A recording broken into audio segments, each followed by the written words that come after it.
शं वरुणः शन्नो भवत्पर्यमा शन्न इन्द्रो बृहस्पतिः शन्नो विष्णुरुक्रमः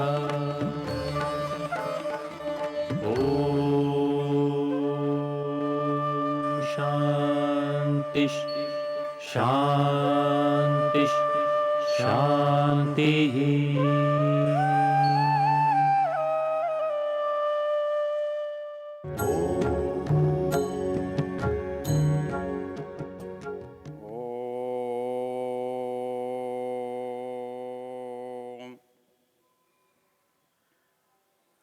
हम इस वेद चर्चा के प्रसंग में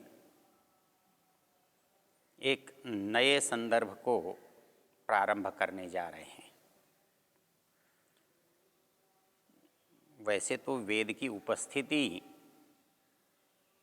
मनुष्य मात्र के लिए है। वेद मनुष्य के लिए बना है। मनुष्य वेद से जानता और समझता है। इसलिए जो कुछ मनुष्य के लिए चाहिए उसे वेद में होना चाहिए,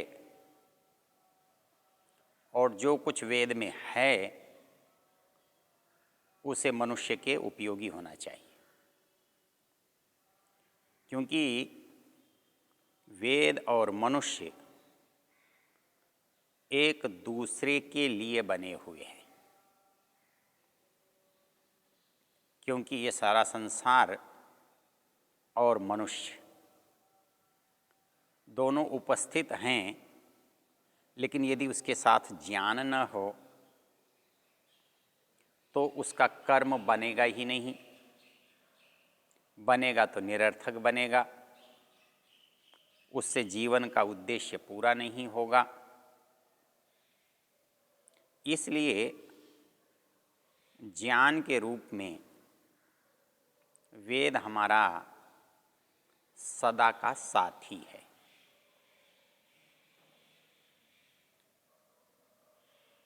महाभारत में कहा गया है, वेदा में परमं चक्षु,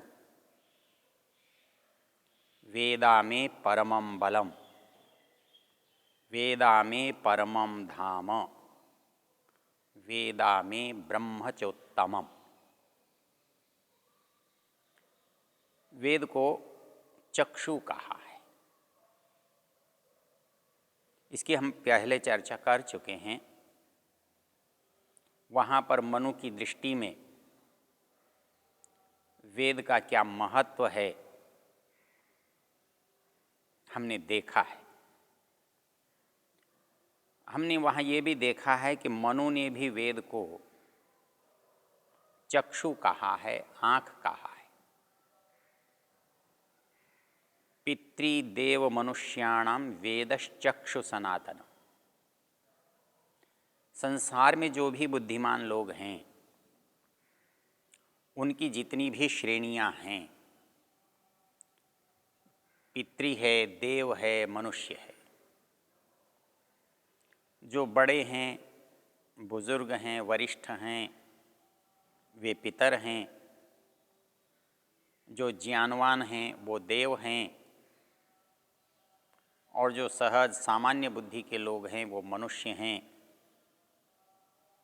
और वेद इन तीनों के ही उपयोग की वस्तु है, इन तीनों से ही जुड़ी हुई है, तीनों के काम की है। तो इस दृष्टि से वेद में कोई चर्चा हो तो उसका हमसे संबंध होगा, और हमारे लिए कुछ उपयोगी हो तो उसकी वेद में चर्चा होगी। हम यहाँ पर यजुर्वेद के 34वें अध्याय में कुछ मंत्र आते हैं, और उन मंत्रों को हम प्रायः पाठ में लेते हैं, प्रतिदिन के पाठ में भी लेते हैं। बहुतों को उसको हम याद भी रखते हैं, स्मरण बहुतों को है भी, और बहुत प्रसिद्ध मंत्र हैं। जैसा मैंने आपसे पहले निवेदन किया है, हमारे ऋषि लोग हमारे जीवन को वेद से सतत जोड़ते हैं। बिल्कुल उसी तरह से जैसे हमारी आँख हमसे कभी अलग नहीं होती, हमारा प्रकाश कभी हमसे अलग नहीं होता, वैसे ही हमारी बुद्धि कभी हमसे अलग नहीं होती। और इस बुद्धि के लिए परमेश्वर ने जो वेद का ज्ञान दिया है, उसे भी ऋषियों ने सदा हमारी बुद्धि से जोड़कर रखने का उपाय किया है। इसलिए हम सदा अपने को वेद के साथ पाते हैं, वेद मंत्रों के अंदर पाते हैं। हमारे ऋषियों ने प्रातःकाल उठने से लेकर सायंकाल सोने तक, हमारे जन्म से लेकर हमारी मृत्यु तक हमें वेद से बांध कर रखा है। प्रातःकाल उठते हैं, हम प्रातरग्निम मंत्र पढ़ते हैं। दिन भर कहीं संध्या में, कहीं हवन में, कहीं भोजन में, कहीं स्नान में, कहीं यात्रा में, कहीं संस्कार में, कहीं गोष्ठी में वेद मंत्रों की चर्चा करते हैं, उनको पढ़ते हैं, उनको बोलते हैं, उनका व्याख्यान करते हैं। उसी तरह से जन्म से लेकर मृत्यु तक हमारा जीवन पूरा वेदमय है। तो इस दृष्टि से हमारे जीवन पर वेद के द्वारा प्रकाश डाला जाए, ये स्वाभाविक है। जैसे हम प्रातःकाल के मंत्रों का पाठ करते हैं, वैसे हम सायंकाल के मंत्रों का भी पाठ करते हैं। हमारे ऋषियों ने सायंकाल के मंत्रों के रूप में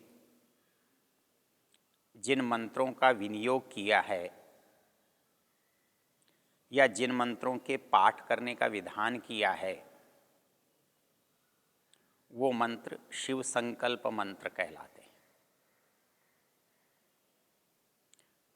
और ये 7 मंत्र हैं,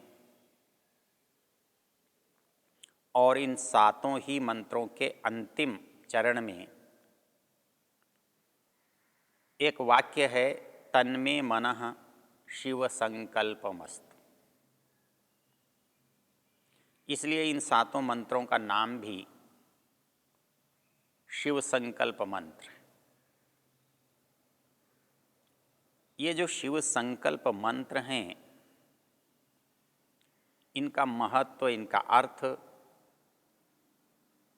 जब इन मंत्रों का हम पाठ करते हैं, इन मंत्रों पर विचार करते हैं, तब हमें स्पष्ट दिखाई देता है। सबसे महत्वपूर्ण बात तो ये है कि प्रत्येक मंत्र का जो चरण है अंतिम, ये अंतिम चरण कह रहा है, तन्मे मनः शिव संकल्पमस्तु। तत् कहते हैं वह ऐसा, ऐसा जो मेरा मन है, वह शिव संकल्प वाला होवे। इसमें क्योंकि वेद सार्वकालिक चीज़ है, सार्वजनीन चीज़ है, वेद का संबंध प्रत्येक मनुष्य से है और हर समय में है। इसलिए वेद वो कह रहा है जो बात प्रत्येक मनुष्य से जुड़ी हुई है।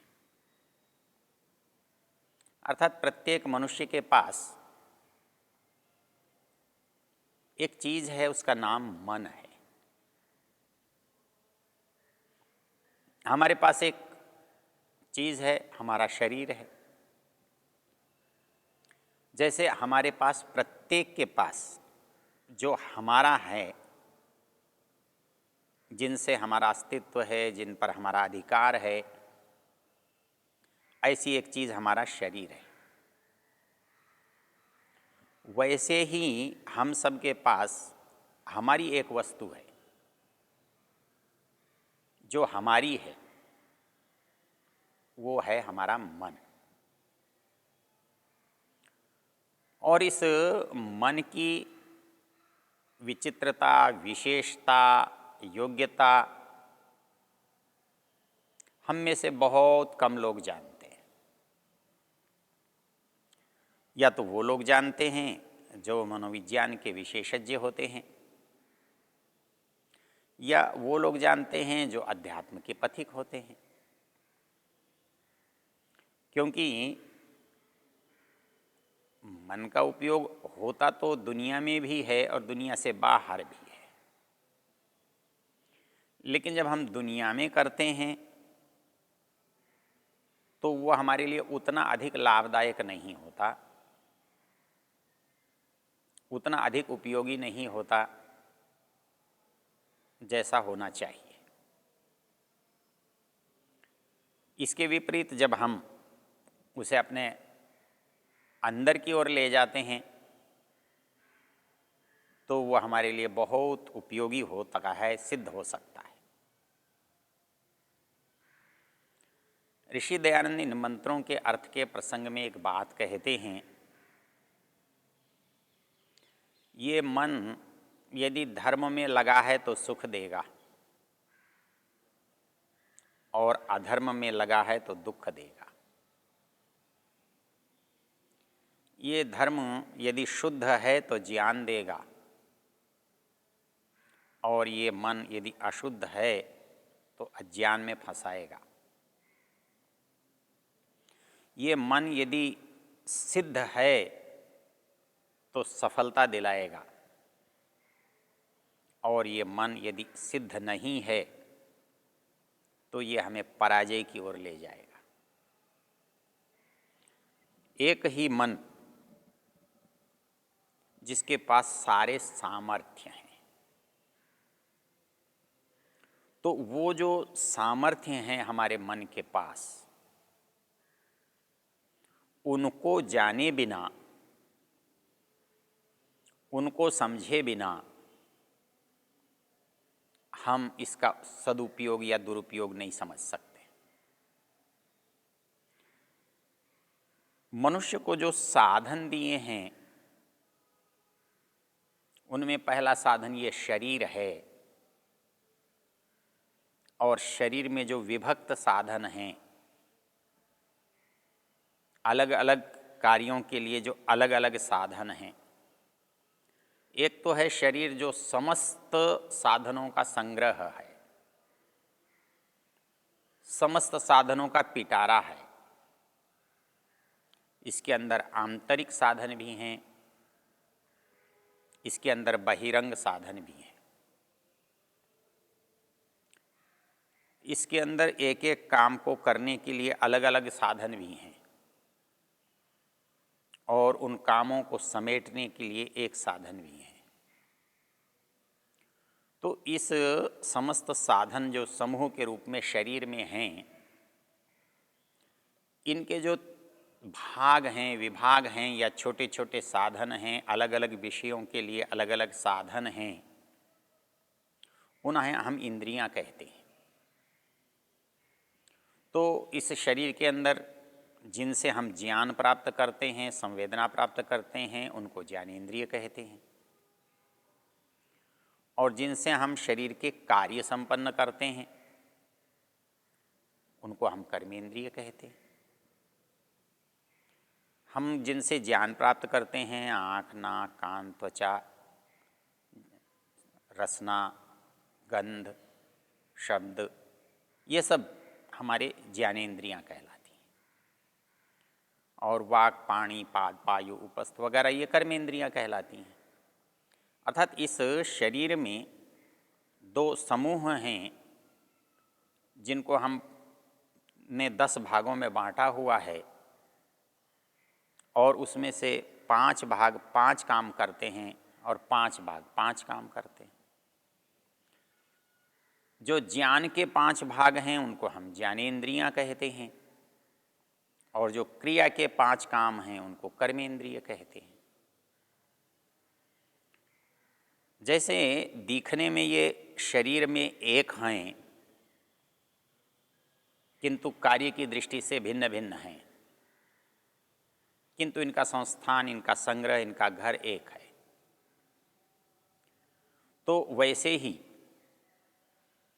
हमारे अंदर बाहर की ये सारी चीज़ें किसी एक के लिए हैं। जैसे ये शरीर के साधन इस शरीर से जुड़े हुए हमको लगता है कि शरीर के लिए हैं, लेकिन शरीर स्वयं में साधन है, इसलिए हमें ये भी सोचना पड़ता है कि ये किसके लिए है। तब हमें पता लगता है कि ये तो और किसी के लिए है। तो वैसे इंद्रियां हमारे लिए हैं, हमें लगता है ये शरीर के लिए हैं,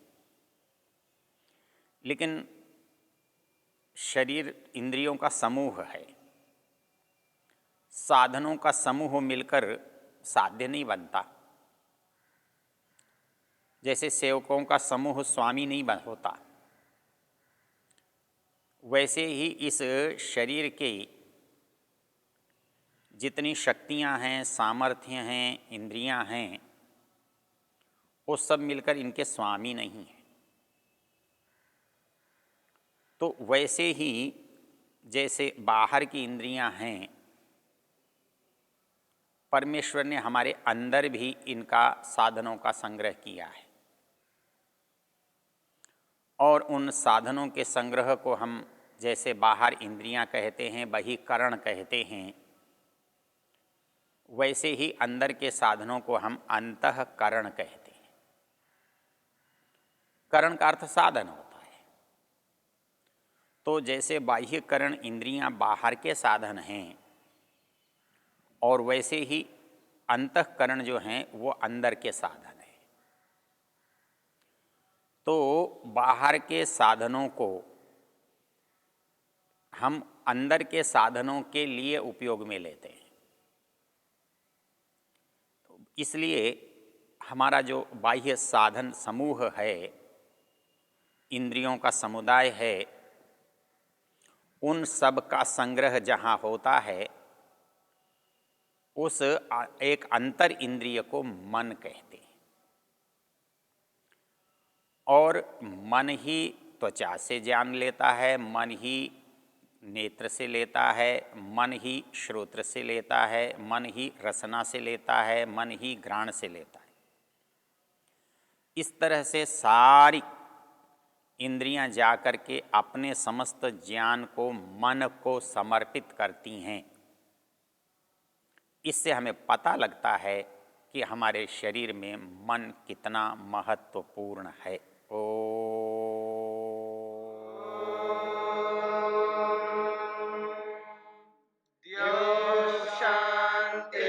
शांतिरंतरिक्षं शांतिर्पृथिवी शांतिरापः शांतिरोषधयः शांतिः वनस्पतयः शांतिर्विश्वे देवा शांतिर्ब्रह्म शांति सर्वं शांति शांतिरेव शांति क्षमा शांतिरेधि। ओम शांति शांति शांति।